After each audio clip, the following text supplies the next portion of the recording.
अस्सलाम वालेकुम। Welcome to my channel voice over by Amna Shah. I hope कि आप खुश होंगे।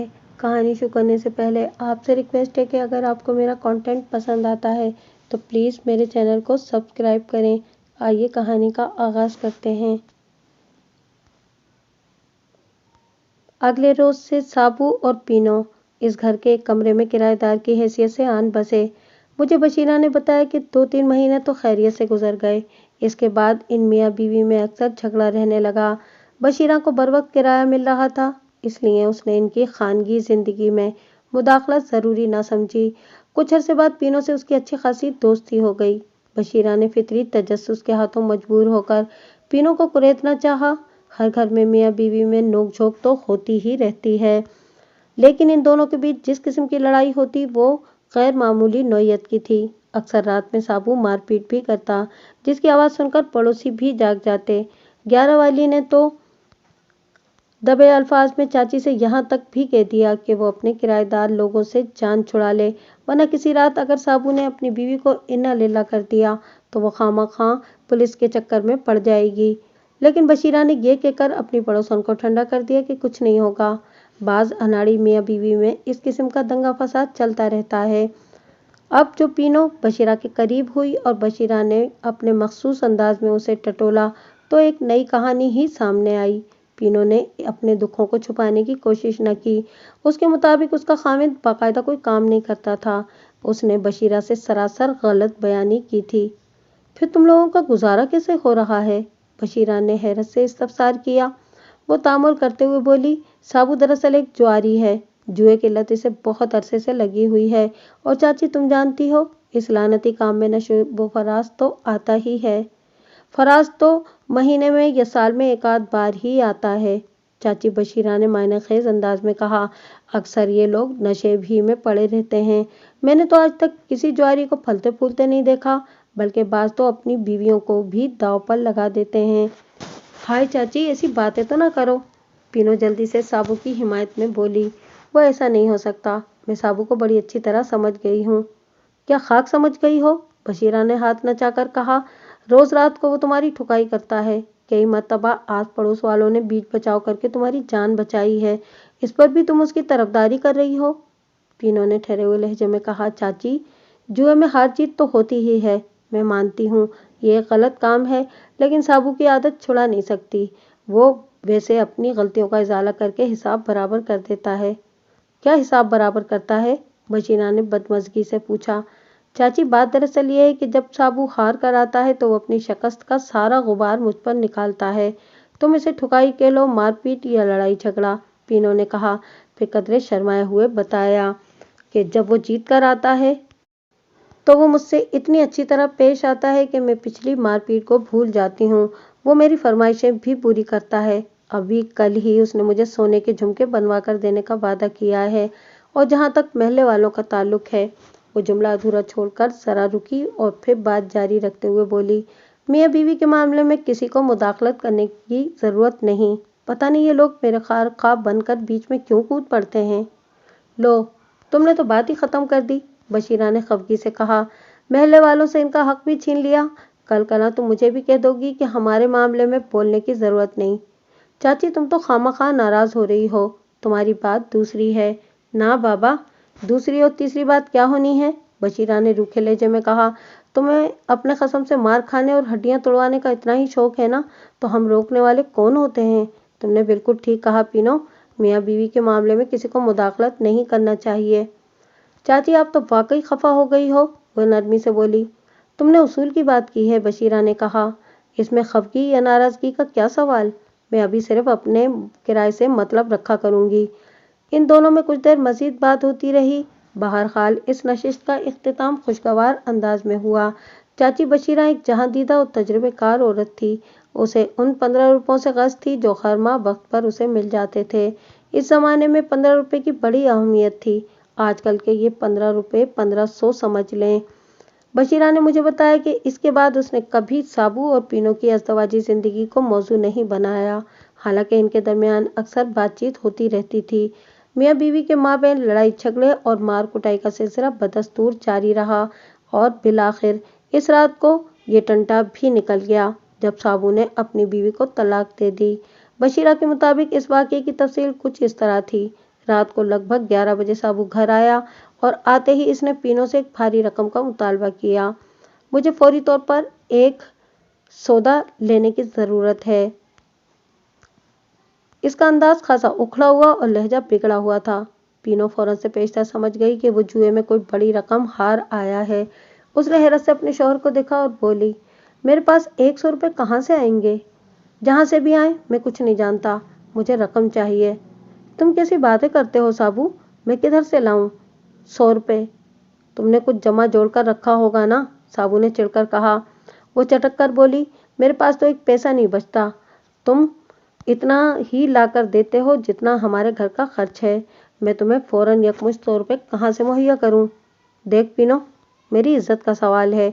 साबू अपने गुस्से को जब्त करते हुए बोला, अगर इसी वक्त मुझे रकम ना मिली तो समझ के फिर सब कुछ खत्म हो जाएगा। मैं जानता हूँ तुम्हारे पास 100 से ज्यादा जमा है। तुम मुझे इसलिए नहीं देना चाहती हो कि मैं जुए में हार जाऊंगा, है ना यही बात? मैं बात कुछ नहीं जानती, पीनो ने सख्त लहजे में कहा। बस मेरे पास नहीं है पैसे तुम्हें देने के लिए। देख, तू बाद में बहुत पछताएगी, साबू के लहजे में धमकी थी। तुम्हें मेरी बात का यकीन क्यों नहीं आता? तू ऐसे नहीं मानेगी? साबू का पारा 7वें आसमान को छूने लगा। देती है रकम या तेरी हड्डी पसली एक कर दूं? हड्डी पसली पहले कौन सी सलामत है? वो बिफर कर बोली। अगर तुम्हें मेरी बात का एतबार नहीं तो हाथ पांव का शौक पूरा कर लो। एक लम्हे को रुककर उसने कहा, मैं बड़ी से बड़ी कसम खाकर कहती हूँ मेरे पास रकम नहीं। पीनो की बात खत्म हुई भी नहीं थी कि साबू का हाथ घूम गया और चटाक की आवाज उभरी और पीनो का एक गाल शहाबी हो गया। साबू ने गुस्से में एक जोरदार चांटा मार दिया था। इसके साथ ही वो गरजा, तू झूठी, तेरी कसम भी झूठी। मैं जानता हूँ कि तेरे पास रकम मौजूद है। नहीं है, नहीं है, नहीं है, पीनो अपना मुतासिरा रुखसार सहलाते हुए बोली। आगे से जबान चलाती है? साबू ये कहते हुए खुंखार अंदाज में उसकी तरफ बढ़ा। मैं अभी तेरी हड्डियों को सुरमा बना देता हूँ, तेरा अंग अंग पुकारेगा। पैसे कहाँ छुपा रखे हैं तूने? मैं तुझसे आखिरी मर्तबा पूछ रहा हूँ, शराफत से बता दे। वो आंसू बहाते हुए बोली, शराफत ही से तो बताया है, जो तुम्हारी समझ में नहीं आ रहा। मैं तुम्हारी तरह कोई गुंडा बदमाश होती तो तुम्हें भी लग पता जाता। तू मुझे पता लगाएगी? साबू ने उसे बालों से जकड़ लिया। मेरी बिल्ली और मुझे ही म्याऊं? मैं तेरा जोड़ जोड़ खोल कर रख दूंगा। इसके बाद साबू ने बाकियतन पीनो को रुई के मानित धुनक कर रख दिया। वो पिटती जाती और जबान से कहती जाती, मेरे पास इतनी बड़ी रकम नहीं है। अचानक साबू ने अपना हाथ रोक लिया। पीनो कमरे के फर्श पर पड़ी थी। वो उसकी तरफ उंगली उठाते हुए बोला, चल, मैं थोड़ी देर के लिए तेरी बात का यकीन कर लेता हूँ कि तेरे पास 100 रुपये नहीं होंगे। जितने हैं उतने ही दे दे, 10-20 से ज्यादा नहीं होंगे, पीनो ने फर्श से उठते हुए कहा। इस वक्त तक पड़ोसियों में से 2-3 अफराद इनके घर तक रसाई हासिल कर चुके थे। मारपीट का सिलसिला चूंकि मौकूफ हो गया था, लिहाजा वो लोग खामोश तमाशाई बने उनके दरमियान होने वाली गुफ्तगू को सुनने लगे। साबू का कमरा बंद था और वो लोग बाहर दरवाजे से लगे खड़े थे। साबू ने पीनो का जवाब सुनने के बाद कहा, 10-20 को मैं किस चूल्हे में डालूंगा? मेरा काम इतने में नहीं चलेगा। मैं तुम्हारा मुतालबा पूरा नहीं कर सकती, पीनो बोली। मैंने पूरे वक्त के लिए जो कुछ बचा रखा था वो तुम्हें बता दिया। पीनो के एक एक लफ्ज से सच्चाई टपकती थी। इस मौके पर साबू ने एक निहायत ही खतरनाक चाल चली।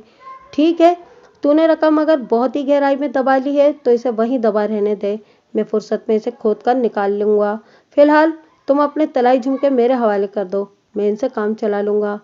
पीनो को जैसे करंट लगा हो, वो उछल कर रह गई। औरत के नजदीक उसके जेवरात की बड़ी अहमियत होती है। बाज़ औक़ात वो इस जिन्स की खातिर जान भी दे देती है। पीनो ने बड़े बिदके हुए अंदाज में कहा, मैं झुमके तो तुम्हें कभी नहीं दूंगी। मेरे पास एक ही तो जेवर है। ये जेवर भी तो मैंने ही दिलवाया है ना, साबू ने कहा। कुछ भी है, नहीं दूंगी, वो इसरारी लहजे में बोली। मैं दोबारा बनवा दूंगा। जेवर को बेचना अच्छा शगुन नहीं होता साबू, पीनो ने रुहा से लहजे में कहा। तुम अपनी जिद से बाज आ जाओ, मैं तुम्हें, तेरे शगुन की तो ऐसी कम तैसी। साबू ने उसकी बात मुकम्मल होने से पहले ही इस पर दोबारा हाथ उठा दिया। मैं अभी तेरे टोटे टोटे कर दूंगा, फिर ना वो झुमके तेरे किसी काम आएंगे और न छुपाई हुई रकम।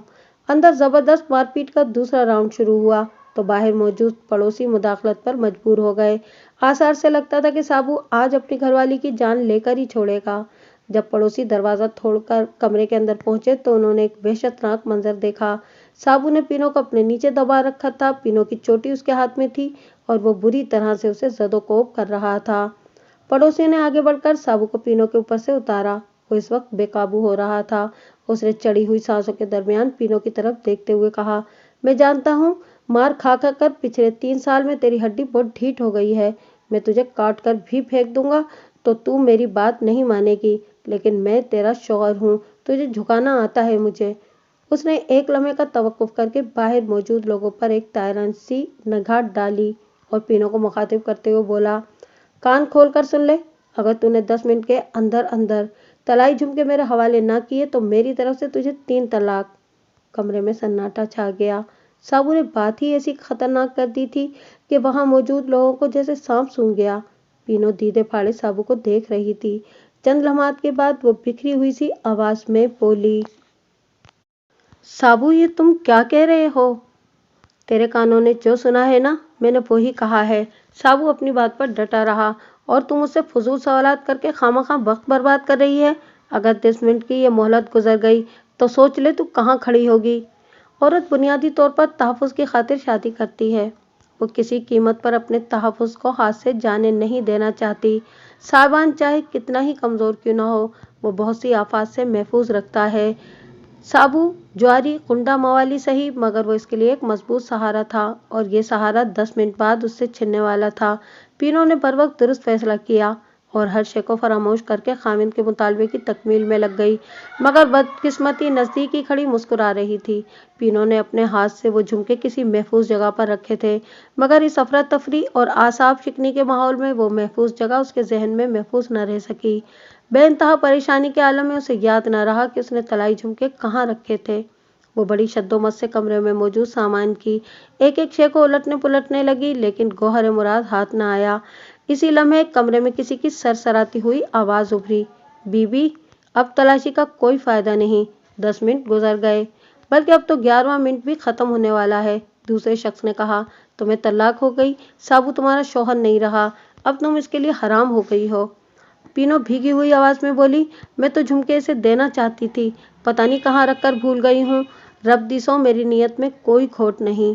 सोना, रब नियतों का हाल जानता है। तीसरे पड़ोसी ने गंभीर आवाज में कहा, शायद उसको यही मंजूर था। इसका शुक्र अदा करो कि इस दय्युस से तुम्हारी जान छूट गई। पीनो ज़ारो कतार रोने लगी और रोते रोते उसने अपने पड़ोसियों से कहा, तुम लोग इतनी जल्दी ना करो, मैं बेकसूर हूँ। अगर मुझे थोड़ी सी और मोहलत मिल जाती तो मैं झुमके तलाश कर ही लेती। आप लोग मुझे इतनी बड़ी सज़ा ना दें। हम कौन होते हैं सज़ा देने वाले? एक पड़ोसी ने समझाने वाले अंदाज में कहा, तुम्हारे खामिद ने तुम्हें तलाक दे दी है और ये मौसर हो गई है। एक शख्स के दिल में पीनो के लिए हमदर्दी के जज्बात उभर आए। हकीकत हाल से वो भी वाकिफ था, ताहम उसने पीनो की हिमायत में कहा कि इतनी जल्दी कोई फैसला करने की ज़रूरत नहीं। इधर 5 नंबर क्वार्टर में मौलवी जी मौजूद हैं, इन्हें बुलाते हैं। वो हमसे ज़्यादा दीनी मसाइल को समझते हैं, वो जो फैसला देंगे वो ज़्यादा मोतबर होगा। चुनांचे एक शख्स इसी वक्त मौलवी जी को बुलाने चला गया। इस दौरान में साबू ने अपनी मदद आप के तहत तलाश का काम जारी रखा और कपड़े वाले एक ट्रक में से मज़कूरा झुमके बरामद कर लिए। थोड़ी देर पहले पीनो भी उस ट्रक में झांक चुकी थी, लेकिन वो झुमके एक कपड़े की तह में इस तरह छुपे रह गए कि उसकी निगाह में ना आ सके। बदनसीबी ऐसे ही खेल खिलाती है। झुमके हाथ आए तो साबू को इत्मीनान हो गया। फिर इसी इत्मीनान ने इसे एहसास दिलाया कि इससे बहुत ही भयानक गलती सरजद हो गई थी। जो अब उसकी बीवी नहीं रही थी, वो इसके लिए हराम हो गई थी। वो एक छत के नीचे नहीं रह सकते थे। इस एहसास ने उसके दिल में एक खंजर सा उतार दिया। इसे पीनो पर लाख गुस्सा सही, लेकिन दर हकीकत वो इससे मोहब्बत करता था। वो इसकी जुदाई को गवारा नहीं कर सकता था। इसे यूं लगा जैसे वो अपने अंदर से टूटकर बिखर गया हो। मोहब्बत कितने रूप में जिंदा है, कोई गिन नहीं सकता। इसके रंग और ढंग शुमार करना मुमकिन नहीं, समझना तो बहुत दूर की बात है। इसमें किसी शक व शुबे की गुंजाइश नहीं कि साबू पीनो से मोहब्बत करता था, मगर अपने अंदाज में। वो अपनी आदत और मिजाज से मजबूर था। इसे अपना समझकर डांटता था और मारपीट के बाद हद्दुल इम्कान तलाफी भी कर देता। मोहब्बत की ये सूरत बड़ी ही अजीब है। हुआ करे, लेकिन है तो मोहब्बत, और कोई क्या कर सकता है इसमें। साबू जानता था कि एक शख्स मौलवी को बुलाने गया है। اس لیے وہ خاصا گھبرایا ہوا تھا۔ ندامت اور پشیمانی نے اس کے خوف میں اضافہ کر دیا۔ پینو کو ہمیشہ ہمیشہ کے لیے کھونے کا تصور اس کے لیے سہانے روح بن کر اسے کچوکے لگانے لگا۔ وہ دل میں دعا کرنے لگا کہ مولوی جی اس کی غلطی کو نظر انداز کر کے اس کے حق میں فیصلہ دے دیں۔ وقت بڑا ظالم اور شفاق لمحات کے مجموعے کا نام ہے۔ ان غدار لمحات میں کوئی ترکیب کارگر نہیں ہوتی، کوئی دعا اثر نہیں لاتی۔ بعض کمزور عقیدہ لوگوں کا ایسے وقت خدا سے ایمان اٹھ جاتا ہے۔ اللہ سب کو ایسے برے وقت سے بچائے۔ مولوی نظام شاہ نے موقع پر آ کر لوگوں کے بیانات سنے، پھر اس نے فرداً فرداً سابو اور پینو کا انٹرویو بھی لیا اور اس نتیجے پر پہنچا کہ طلاق ہو گئی۔ اس نے دونوں سابق میاں بیوی کو اپنے فیصلے سے آگاہ کر دیا۔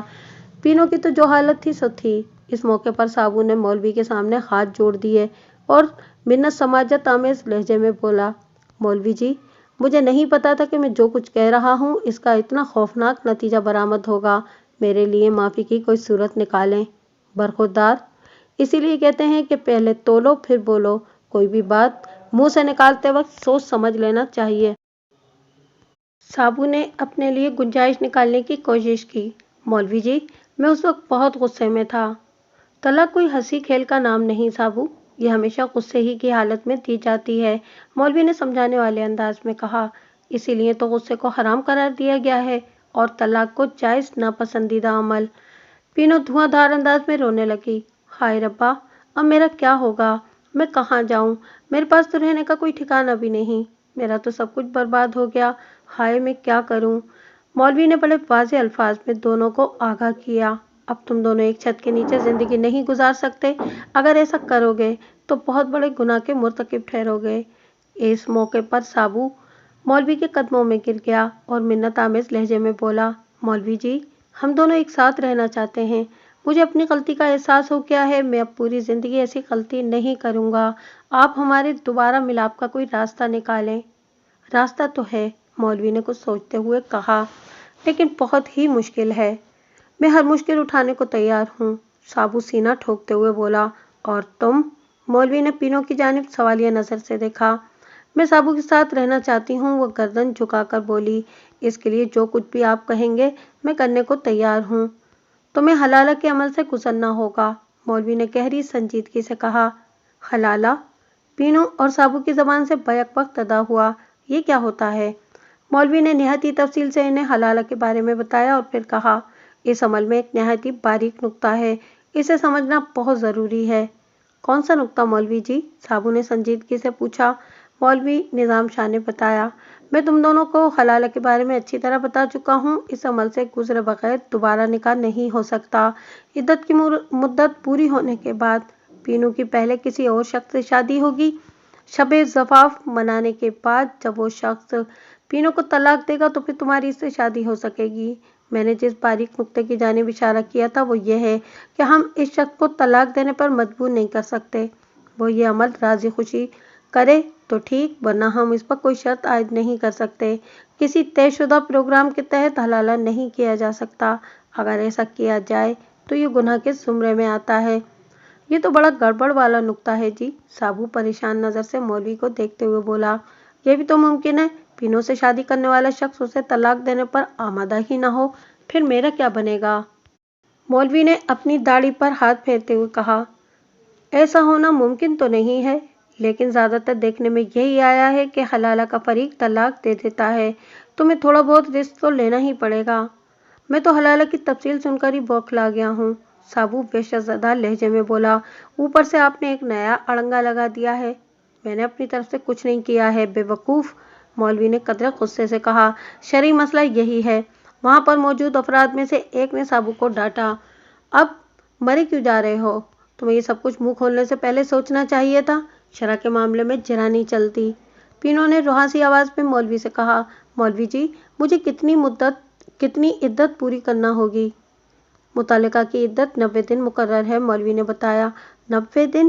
یعنی پورے 3 مہینے؟ پینو نے پریشانی سے مولوی کو دیکھا۔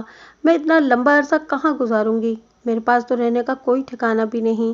بشیرہ نے مجھے بتایا کہ اس کا خیال تھا کہ مولوی کہے گا تم اپنی عدت اسی گھر میں رہ کر پوری کر لو، لیکن مولوی کے جواب نے اسے حیران کر دیا۔ وہ بڑی ہمدردی سے پینو کی طرف دیکھتے ہوئے بولا، तुम मेरे साथ चलो, मैं तुम्हारे रहने सहने का कोई मुनासिब बंदोबस्त कर दूंगा, और फिर मैंने हलाला के लिए कोई माकूल आदमी भी तो तलाश करना है ना। अलकर्ज पीनो मौलवी निजाम शाह के साथ मुमताज़ कॉलोनी चली गई। दूसरे रोज साबू ने भी बशीरा का घर छोड़ दिया। इसके बाद पीनो और साबू से बशीरा की फिर कभी मुलाकात नहीं हो सकी थी, और ना ही मौलवी निजाम शाह से उसका सामना हुआ। अब इस वाक़ये को लगभग 4 माह गुजर गए थे। इस हिसाब से पीनो की इद्दत को ख़त्म हुए भी 1 माह बीत चुका था। इन हालात में पीनो का बहिमाना कत्ल बहुत ही सनसनी आमेज और हंगामा खेज वाक़यात की जानिब इशारा करता था। बशीरा की तफसील ख़त्म हुई तो मैंने सवाल किया, क्या तुम ये भी नहीं जानती हो कि पीनो का हलाला हुआ कि नहीं, और ये कि बाद में मौलवी ने उसकी शादी किससे कराई? नहीं जी, मुझे इस बारे में कुछ नहीं पता। और साबू के सिलसिले में क्या कहती हो? मैंने पूछा। वो कहाँ गायब हो गया? मुझे इस नामुराद की भी कोई खबर नहीं। तुमने बताया कि वो दोनों नौशहरा बरका के रहने वाले थे। मैंने कहा, वहाँ इनके अते पते से वाकिफ हो? उसने नफी में गर्दन झटकी और बोली, सच्ची बात तो यह है जी कि नौशहरा बरका वाली बात मुझे साबू ने बताई थी। हकीकत तो सोना रब ही जानता है जी। मैंने कहा, बशीरा, तुमने मुझे जो मालूमात फराहम की हैं, अगर इसमें कोई हेरफेर या गलत बयानी शामिल है तो अभी बता दो, वरना बाद में तुम्हारा कोई झूठ खुला तो फिर मुझसे बुरा कोई ना होगा। ये कत्ल का मामला है, तुम लंबी मुद्दत के लिए जेल भी जा सकती हो। वो कानों को हाथ लगाते हुए बोली, थानेदार जी, डराने वाली बातें ना करें। मुझ गरीब में पहले ही बहुत कम जान है। अल्लाह पाक की कसम, मैंने आपसे कोई झूठ नहीं बोला। अगर मैंने आपको धोखा देने की कोशिश की हो तो अल्लाह मुझे दोज़ख का बालन बना दे। अल्लाह का हिसाब किताब और जन्नत दोज़ख का मामला तो तुम्हारे मरने के बाद शुरू होगा बशीरा बीबी। मैंने उसकी आंखों में देखते हुए तंबीही लहजे में कहा, लेकिन आगे चलकर अगर मुझे पता चला कि तुमने मुझसे कुछ छुपाने की कोशिश की है या हक़ाइक़ को तोड़ मरोड़ कर दिखाया है तो मैं तुम्हारी बाकी मानदा जिंदगी को जहन्नम बना दूंगा। बशीरा से होने वाली अब तक की गुफ्तगू से मुझे अंदाजा हो चला था कि वो दरोगोई से काम नहीं ले रही थी। ये डरावा मैंने इसे इसलिए दिया था कि अगर इसकी याददाश्त में कहीं कोने खुदरे में कोई और अहम पॉइंट छुपा रह गया हो तो वो सामने आ जाए। वो मजबूत लहजे में बोली, थानेदार जी, दिलों का हाल तो सोना रब ही जानता है। मैंने आपसे कुछ छुपाया है और न ही कोई धोखा देने की कोशिश की है। अगर मैं किसी मरहले पर गलत साबित हो जाऊं तो मेरी वही सजा जो काले चोर की। मैंने एक फौरी ख्याल के तहत पूछा, एक बात मेरी समझ में नहीं आई बशीरा। उसने सवालिया नजर से मुझे देखा। मैंने कहा, जब कोई शौहर अपनी बीवी को तलाक दे देता है तो बीवी के दिल में उसी वक्त नफरत का एक तूफान उठ खड़ा होता है। वो शख्स इसकी नज़र में दो कौड़ी का नहीं रहता जो इसके पिंदार को घायल करता है। इंसानी नफ्सियात के मुताबिक पीनो को अपने दिल से साबू का ख्याल निकाल देना चाहिए था। अगर दूसरी शादी उसकी ज़रूरत ही थी तो वो किसी और शख्स से निकाह कर सकती थी। एक ऐसा शख्स जो हर रात उसे ज़दोकोब करता हो और फिर एक लम्हे में दूध की मक्खी के मानिंद उसे अपनी ज़िंदगी से निकाल बाहर करे। वो इससे फ़ौरन दोबारा शादी के लिए कैसे तैयार हो गई, और वो भी हलाला जैसे अमल से गुजरने के बाद। वो तामुल करते हुए बोली, थानेदार जी, सच पूछें तो ये औरत पीनो मेरी समझ में बिल्कुल नहीं आई। पक्की शुदाई थी। बीवी होने का ये मतलब तो नहीं कि हर वक्त शौहर का लात जूता खाते रहो। ठेला के अब्बे ने मुझे जिंदगी में सिर्फ एक मरतबा चांटा मारा था। मैंने इसको वो जलील किया कि दोबारा हाथ उठाने की हिम्मत ना हुई। औरत पर हाथ उठाना मर्दानगी नहीं है ना जी, बल्कि जिनकी मर्दानगी मशकूक होती है वही अपनी बीवियों पर बिलावजह चीखते चिल्लाते हैं और हर वक्त इन्हें मारते कूटते रहते हैं। मैं तो कहती हूँ कि मैंने तुमसे पूछा था कि पीनो साबू से शादी के लिए आमादा कैसे हो गई। इसे पटरी से उतरता देखकर मैंने किते कलामी की। इसके जरी इनकार पर इजहार ख्याल का वक्त नहीं था मेरे पास। 12 वाली चाची बहुत बातूनी औरत थी। वो थूक निकलते हुए बोली, मैं आपको वही बता रही थी जी। पीनो अपने शौहर से बहुत दबती थी। इसकी इसी कमजोरी ने साबू को शेर बना दिया था। लात मुक्का खाकर ही वो इसके गुण गाती रहती थी। वो एक लम्हे को रुकी, फिर मेरे सवाल का जवाब देते हुए बोली, थानेदार जी, जब एक बंदा मौलवी जी को बुलाने गया था तो साबू पीनो से कानाफूसी करने लगा। वो झुमके बरामद कर चुका था और इसे अपनी गलती का भी शिद्दत से एहसास था। पता नहीं इसने क्या फूका कि पीनो इसके शीशे में उतर गई। मौलवी जी के आने से पहले वो इस बात के लिए तैयार हो चुकी थी कि हर कीमत पर वो साबू के साथ रहेगी। हालांकि थोड़ी देर पहले वो इसे बुरा भला कह रही थी। उसने गर्दन को मखसूस अंदाज में झटका दिया। मैंने ऐसी पागल औरत अपनी जिंदगी में नहीं देखी। मैंने उसके तबसरे को नजरअंदाज करते हुए पूछा। बकुआ की रात साबू के क्वार्टर में कितने पड़ोसी जमा थे? 3 बंदे थे जी। वो थोड़ी देर सोचने के बाद बोली। इनके नाम भी बता दो, मैंने कहा। वो उंगलियों पर शुमार करते हुए बोली। 11 वाला करामत हुसैन, 10 वाला मोहम्मद दीन और 6 वाला रशीद काना। मौलवी निजाम शाह को बुलाने कौन गया था? 6 वाला रशीद। जरूरत पड़ी तो मैं तुम्हारे बयान की तस्दीक के लिए इन लोगों से भी पूछगछ करूंगा, मैंने कदरे सख्त लहजे में कहा। तुम ये ना समझना मैं आंखें बंद करके तुम्हारी हर बात का यकीन कर लूंगा। बिला शक तस्दीक करें जी, वो हाथ लहराकर बोली। मैंने कोई जुर्म नहीं किया जो एवं सहमी फिरूं। बशीरा बीबी उर्फ 12 वाली को मैं पूरी तरह निचोड़ चुका तो उसे जाने की इजाज़त दे दी। फिर मैंने एएसआई हबीबुल्ला को अपने पास बुलाया और कहा, हबीबुल्ला, तुम एक सिपाही को अपने साथ लेकर फौरन मुमताज़ कॉलोनी रवाना हो जाओ। वहाँ की मस्जिद में मौलवी निजाम शाह होगा, इसे साथ लेकर थाने आ जाओ। ठीक है मलिक साहब, समझे काम हो गया, उसने सीना तान कर कहा। मैं काम की तकमील से पहले उसका होना नहीं समझता हबीबुल्ला, मैंने नागवारी से कहा। जब तुम मौलवी के साथ मेरे पास आओगे तो फिर मुझे यकीन आ जाएगा कि काम हो गया। ओके सर, उसने जज्बात से आरी लहजे में कहा। वो जाने लगा तो मैंने ताकीद की, निजाम शाह मौलवी को हरगिज ये बताने की जरूरत नहीं कि इसे किस मकसद के लिए बुलाया जा रहा है।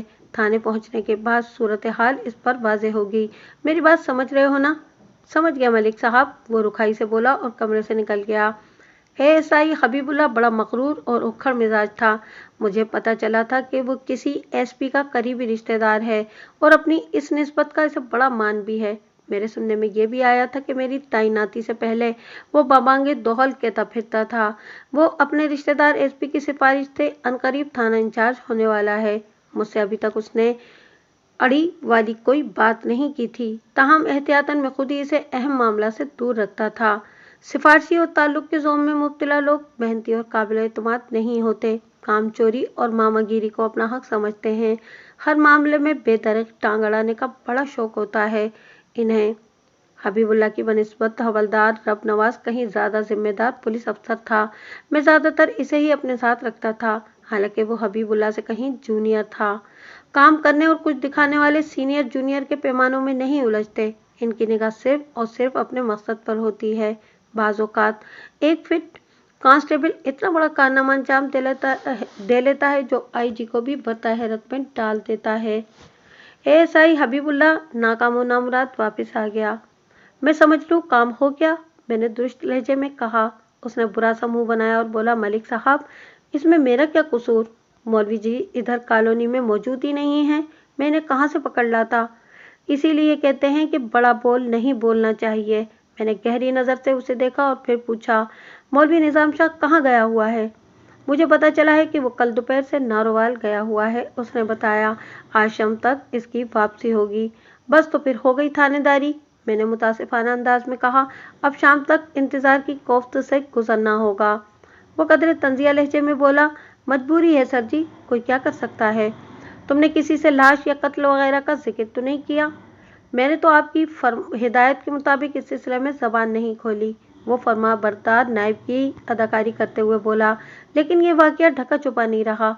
हमें यूनिफॉर्म में देखकर कई लोगों ने पूछा कि कौन औरत कत्ल हुई है। ओ, मैंने एक बोझल सांस खारिज की। इसी वक्त हवलदार कमरे में आ गया। इसके चेहरे पर मुझे हिजानी कैफियत नजर आई। मैंने छूटते ही पूछा, क्या खबर लाए हो रब नवाज? छोटे राणा साहब आए हैं जी, उसने बताया। वो आपसे फौरी तौर पर मिलना चाहते हैं। मुमताज कॉलोनी राजपूतों के तसल्लुत में थी। बड़े राणा साहब राणा नजीर 80 साल को पहुंचकर रिटायर्ड लाइफ गुजार रहे थे। सिर्फ सियासी मामलात में इनका अमल दखल बाकी था। इनका बेटा यानी छोटा राणा राणा कदीर ही इलाके का करता धरता था। हवलदार ने इसी राणा का जिक्र किया था। मुमताज कॉलोनी के वाली वारिस खुद चलकर थाने आए थे तो ये कोई अहम बात ही हो सकती थी। मैंने हवलदार से इस्तफसार किया, वो किस सिलसिले में मुझसे मिलना चाहता है? अस्सलाम वालेकुम मलिक साहब। हवलदार के जवाब देने से पहले ही राणा कदीर अपने 2 हवारियों के जुलू में अंदर आ गया। सिलसिला मैं आपको अपनी ज़बानी बता देता हूँ। आपका हवलदार तो बड़ा रूखा फीका बंदा है। उसने मानदाना अंदाज में रब नवाज को देखा। ये कह रहा था कि आपकी इजाज़त के बगैर मुझे अंदर नहीं आने देगा। राना का तर्ज अमल मुझे बहुत बुरा लगा। मैंने बरहमी से कहा, मेरे थाने का अमला जो कुछ भी करता है मेरी हिदायत पर करता है, लिहाजा हवलदार की बजाय आपको मुझसे खफा होना चाहिए। आपसे क्या खफगी जनाब, आप तो पहले ही बहुत नाराज बैठे हैं। वो शिकायती लहजे में बोला, आपने तो मेरे सलाम का जवाब तक नहीं दिया। इसका शिकवा बजा था। मुझे याद आया कि मैंने वाकई इसके सलाम का जवाब नहीं दिया। दरअसल इस अनागजीदा और मगरूर शख्स ने इतने बेहुदा अंदाज में एंट्री दी थी कि मैं यकबयक झुंझुलाहट में मुब्तला हो गया था। वालेकुम सलाम राना साहब, मैंने खुशगवार लहजे में कहा। अपने रवैये की माजरत चाहता हूँ, सुनाएं कैसे आना हुआ और इससे पहले तशरीफ रखें। राना एक कुर्सी खींचकर बैठ गया। इसके हवारी दाएं बाएं थोड़ा अकब में खड़े हो गए। वो दोनों मुसल्ला थे।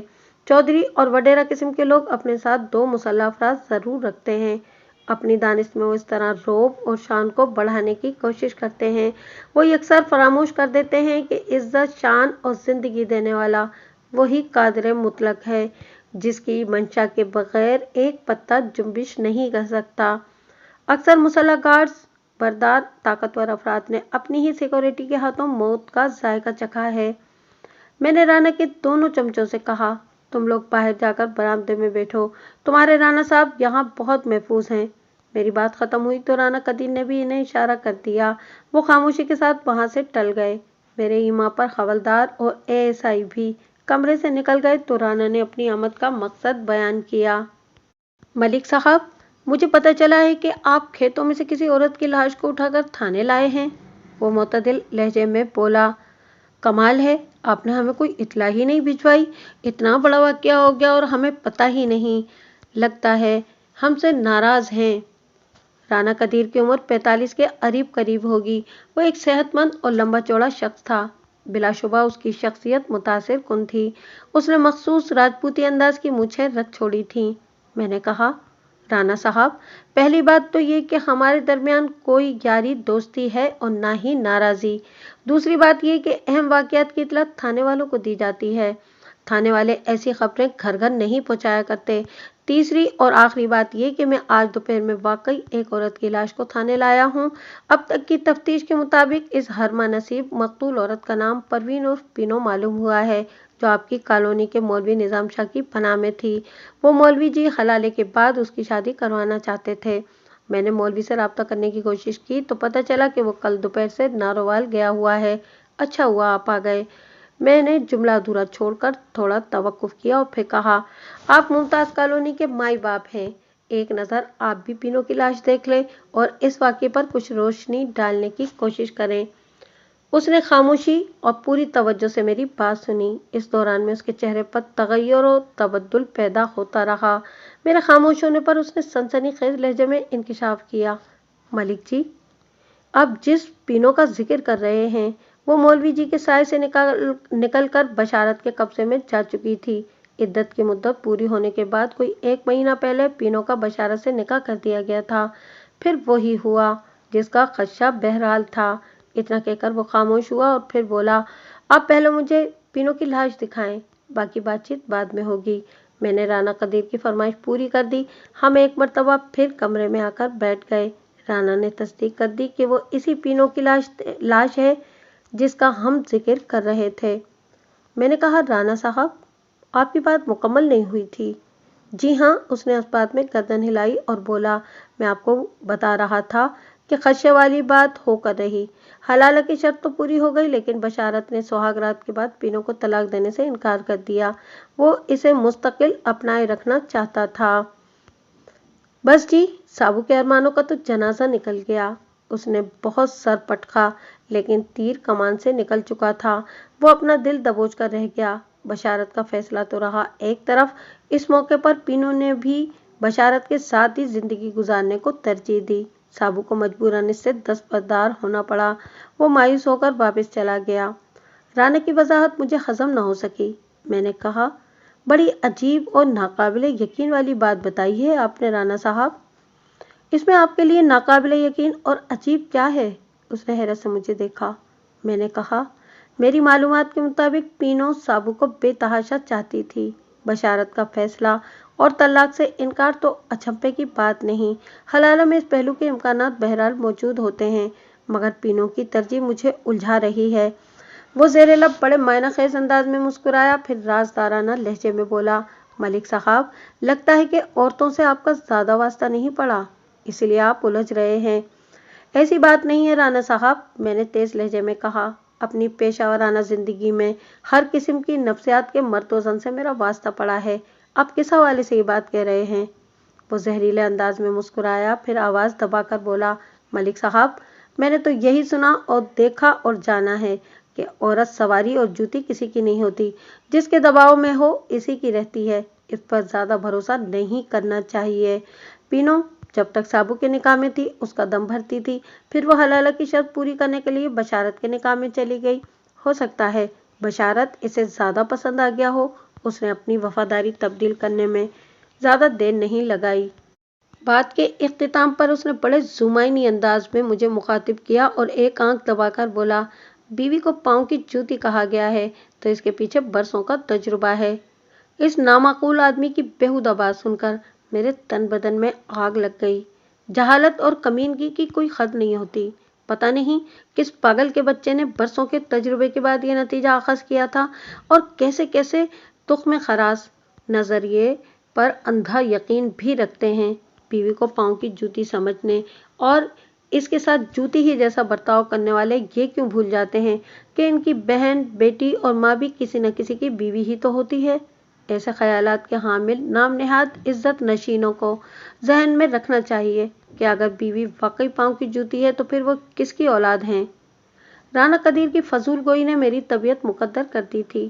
میں نے جلدی سے جلدی سے فارغ کیا اور پینو کے مبینہ شوہر بشارت کو تھانے بلا لیا۔ بشارت کی عمر 25 سے زیادہ تھی۔ وہ دراز قامت اور چوڑی ہڈی کا مالک تھا، تاہم اس کے پنجر پر گوشت کی مقدار بہت کم تھی۔ ڈھانچے کی مناسبت سے اسے جیسا لہیم شہیم ہونا چاہیے تھا وہ ویسا نہیں تھا۔ اس وقت وہ بڑی افسوسناک حالت میں تھا۔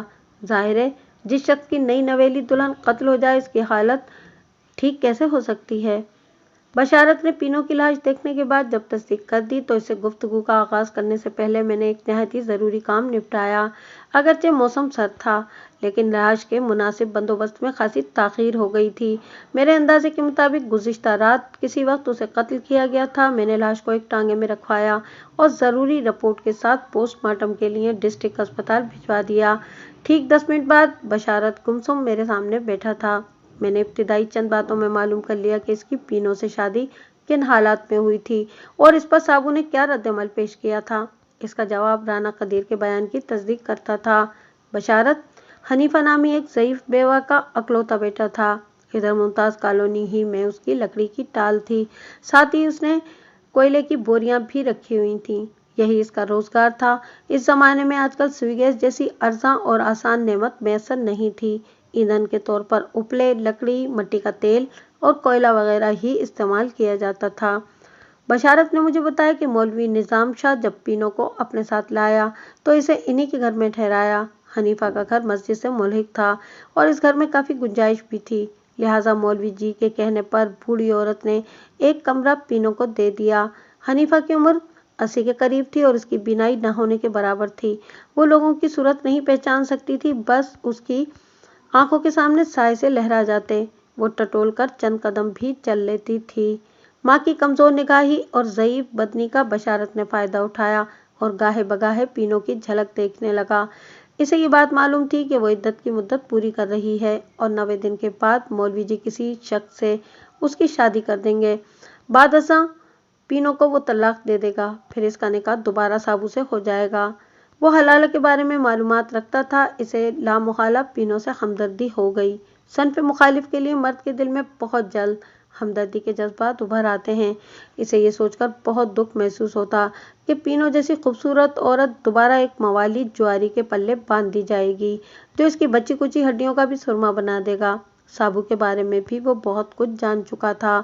پینو کے لیے اس کے دل میں پیدا ہونے والی ہمدردی جلد ہی محبت کی صورت اختیار کر گئی۔ اس نے سوچا اگر پینو سے اس کی شادی ہو جائے تو اس کی زندگی میں بہار آ جائے گی۔ وہ واقعی ایک بہار کے مانند تھی۔ میں نے اس کی لاش دیکھی تھی اور اندازہ کر لیا تھا کہ اس کی رانائی اور شادابی کس قیامت کی تھی۔ بلا شبہ وہ متاثر کن حسن کی مالک ایک مکمل عورت تھی۔ بشارت نے مولوی نظام شاہ سے بات کی۔ پتہ نہیں ان کے درمیان کیا معاملات طے ہوئے، بہرحال मौलवी जी ने बशारत को हलाला के लिए मुंतखब कर लिया। इन दोनों का 4 गवाहों की मौजूदगी और शहादत के साथ निकाह पढ़वा दिया गया। इसके बाद जो हालात पेश आए उसका ऊपर जिक्र किया जा चुका है। बशारत पीनो को पहले से पसंद करता था, ये शब उरूस के बाद, इससे कोई बहस नहीं। हकीकत ये थी कि वो किसी भी तौर पर पीनो से दस्तबरदार होने को तैयार नहीं था। मैंने बशारत को इस सिलसिले में ज़्यादा कुरेदने या टटोलने की कोशिश नहीं की, क्योंकि इस तरह तो होता है इस तरह के कामों में। जब वो अपनी कह चुका तो मैंने तशवीशनाक लहजे में इससे पूछा, बशारत, तुम्हारा रवैया मुझे उलझा रहा है, तुम्हें इसकी वजाहत करनी होगी। उसने दुखी अंदाज में सवालिया नज़र से मुझे देखा तो मैं खामोश रहा। मैंने कहा,